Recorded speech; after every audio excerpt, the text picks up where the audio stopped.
overall card fighters back at it with a new deck profile. This time we have the best deck in format, or one of them at least. Aichi. Bart Gold grade 0, pretty cool. Kind of need him for Wingle. I might cut Wingle though for the Trankia ride line, the old Alden one, because it searches your really top 5 for Leanne and stuff like that.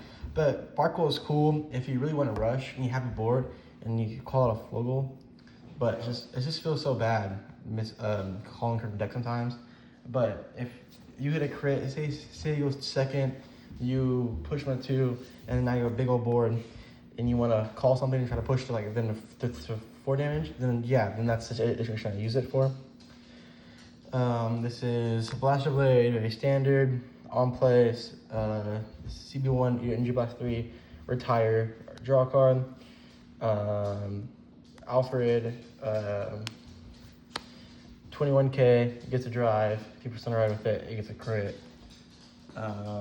He gives things called 5k if he wins second basically, and it's pretty good.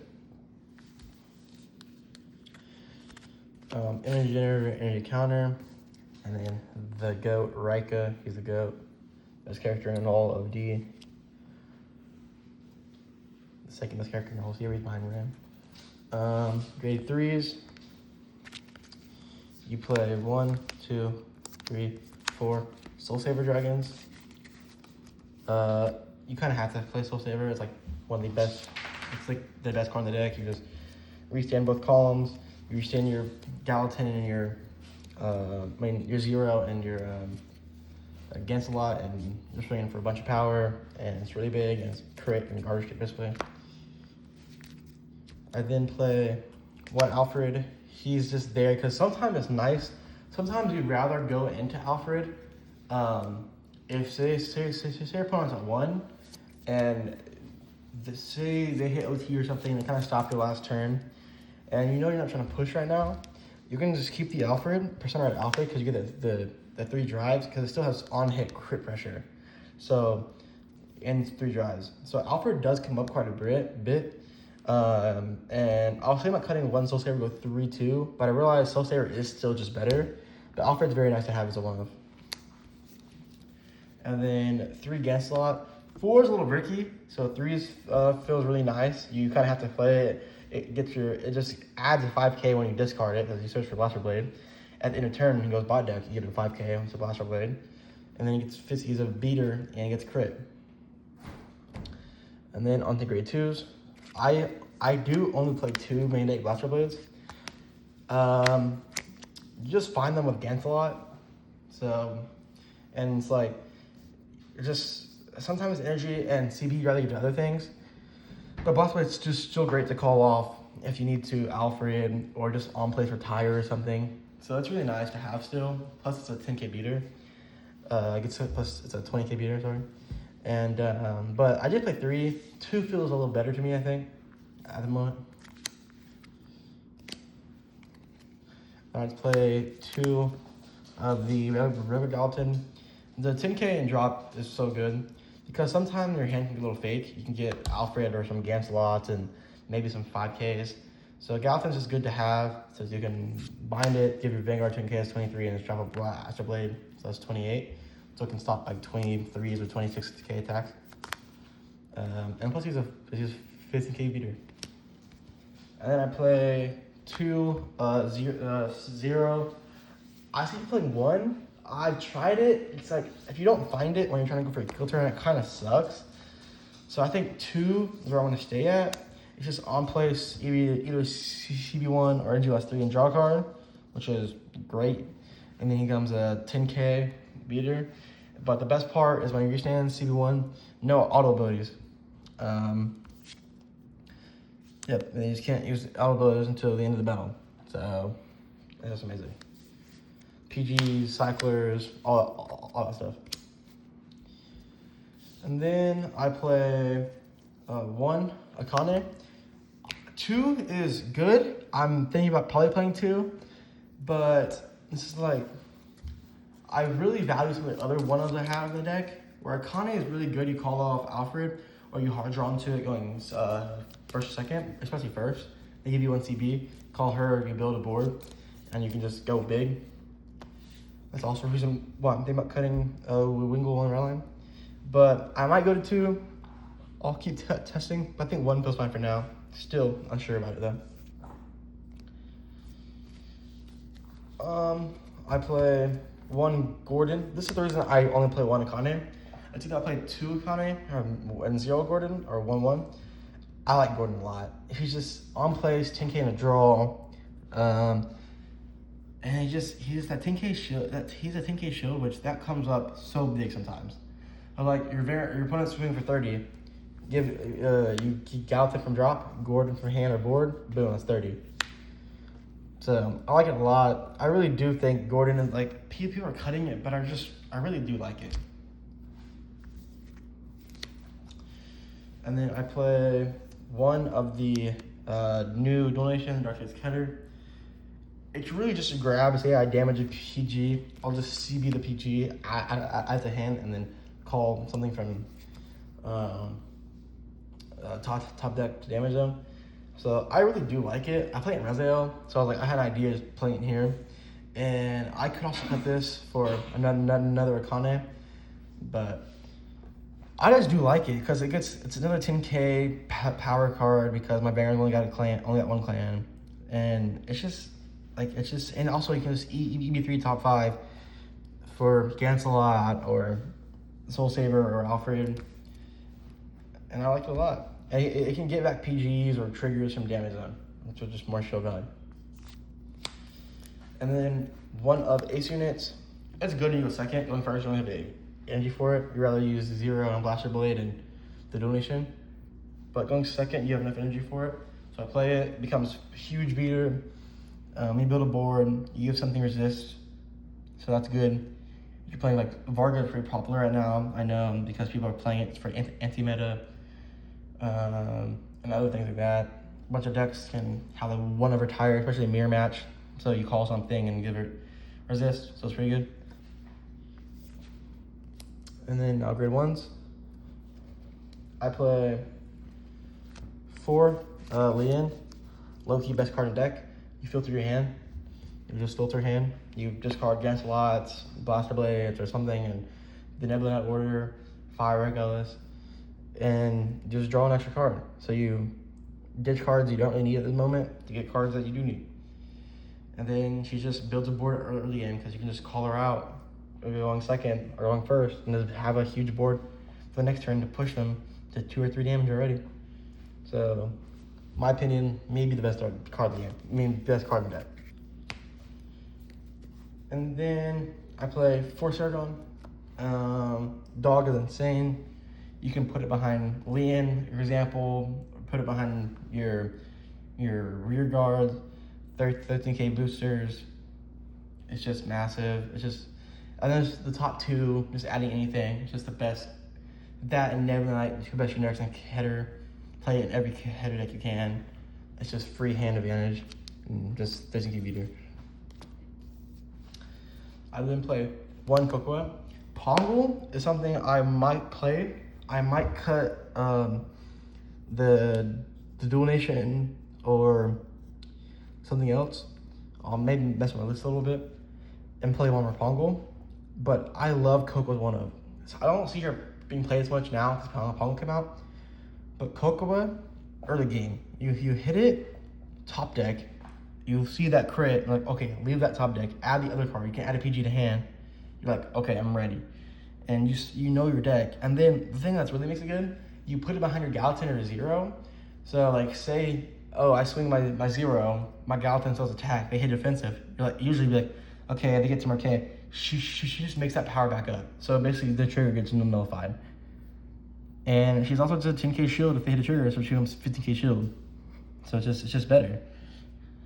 Because you can maybe, like say they hit a trigger with their Vanguard, they give it to the Vanguard, right? Even if they hit a trigger, like say they get to the Vanguard, this card in hand becomes 15K for the rest of the turn.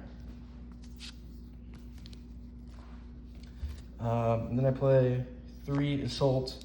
She looks cool. Icon card. If I have to call it, I have to call it sometimes. It's her kill turn. 1 Elementaria for the mirror match, for guard restrict. Red IO has a guard restrict right now. A lot of stuff like Die Kaiser has the get rid of guard step cards, get rid of cards during guard step. Heart Luru has the 2 card guard from hand. So it's just like Elementaria kind of just gets rid of all that. Then I play 2. Then some people play 3, and I cut the donation or they cut an Alfred. I think unless you play something that can really wipe your board really bad, maybe like Kaikon or something like that, you're gonna be generally okay, because as long as you have a Kokoa or a Lien or a ace in it, you can also build a board because they can just filter your hand, or they can just call like this card can. And but it's definitely up to you if you play 3 or 2 of it. I didn't play Fun Fire regardless. Twin Cast is good. I think I might play it, still testing it. I just value that I think we already have fine enough guard, because we don't want to go super late in the game. We want to ideally just kill turn 4, turn 5. We don't want to be dragged into Night Rose games where we go turn 6, turn 7, and like 5 cards in the deck. Or we play Eva, the game goes on forever. If they can't hit their crits early, so now we're just tanking. So I'd rather just, because like we don't really, like we filter in the sense that like dog looks top 2, but a lot of our draws, we're drawing to triggers. So literally the game goes, our deck will have like 5 triggers, yeah, but then have like 7 normal units, where they might be 2 grade 3s, they might be a Nebula Knight. So I play Fire Regulus just because it can help build a board, and you go fast. So like you can do Fire Regulus and Nebula Knight the same turn. You can get 2 free calls or a draw. So this is really nice. And then I play 1, 2, 3, 4 Flogul. You gotta have to play if you play the Wing Eagle line, because sometimes you'll call it off Barkle. Very rare. You don't do it much, but you'll do it like 1 out of every 10 games if you can't really build a board turn 2, but they're already at 2 damage. You want to push them to 3 or 4 so you can kill next turn or try to kill. And also rip parts out of their hand. So that's the only time I really do it. If I'm playing a slower deck, I just want to kill them so that they can't scale on me. But yeah, she's just Icon crit, and Flogul's cool. This is a very cool card. Hard art. And then for Epona, same reason. It's just cool card art. He looks awesome. I love his original art back in the day. I then play 3 skill front. I see like people playing like two front, 1 draw, and people adding draws like 1 draw, 2 draws. I don't like a draw. I like 20k shield in this deck. This deck doesn't really need draws. Some people play 1 or 2 of, but let's play 3. I play 3, just more effective, and because you just get everything bigger, you don't have to worry about getting power somewhere. So yeah. 3 fronts. And then I play 2 Elaine and 2 Restand Hill. Restand Hill gets plus 15k, and this, like, everything restands now. This deck, the Mirror Match restand, Kaikon restand, Favreau in a few sets restand, Blaster Dark will restand in a few sets, Die Kaiser restands. There's cards in Prison that restand. Heart Luru. It's just so much stuff will restand. And it's like, yeah, you might play deep lands, or it sometimes kind of sucks. But that's like, there's so much rogue stuff that will restand that it's like, okay, I gotta watch out because these guys are swinging for 43. If I don't have 2 15Ks, as long as I can drop 125 and 15K, that's fine. Like especially like Delver the Sky Roller or Bat, these like one-shot kill decks that if they hit their pieces, they can just wipe you out of the board, the game. Having restand hills are really nice because they're just free 25k shields. But you don't play 4 of them because if they're not restanding, it's just 10k shield, which kind of feels bad sometimes. And then yellow T is best in this deck because it's free wiping their board. It's just you like the fact that you can wipe their whole board. And if you can wipe their whole board while swinging these huge numbers, their hand gets depleted. It's not one of those OTs where you win the game now. If you play with something like that, you'd rather play Valdo or the blue OT. This is just I retire stuff, I draw, I gain advantage, and I put you so far back that you can't come back. It's just because if I wipe your board and I'm already having a card to create and a card that says no auto abilities, you're dripping all your triggers, dropping all your normal units just to try to survive. And now if you don't have a board, it's gonna be super hard to build one unless you're a Heart Luru or a card that can make a board by itself innately. So yellow T to me is really nice in this deck. Overall thoughts, I think Aichi is a really cool deck. It's kind of boring sometimes, but it's meta for a reason. It does everything you need to do. You get 4 attacks going first with 3 drive Vanguard and possibly a crit rear guard. 5 attacks next turn with huge numbers. You sustain your hand with Dog and Lian and stuff like that. It feels really good in the meta because this is the meta alongside the ODM and Deep Lands. So those are the 3 best decks in the game. And it just feels super crazy going first, and it doesn't feel too bad going second. Like ODM, sometimes you play it as like going second's rough. Going second with this deck isn't horrible. You of course want to go first, but it's like you're not too far back. You go second. Like if you play like a Youth Berk, now going second, I think it's rough. Like you play something like that, and you go second, and it's rough because if something else is really strong on first, like you play ODM and they go first, then you're kind of screwed. But the deck isn't horrible going second because your grade 3 can just give a call on 5k whenever you call it out. So it just helps power going second. So, and you get more energy. But overall, the deck is insane. It's been awesome, guys. That's overall Card Fighters. Goodbye.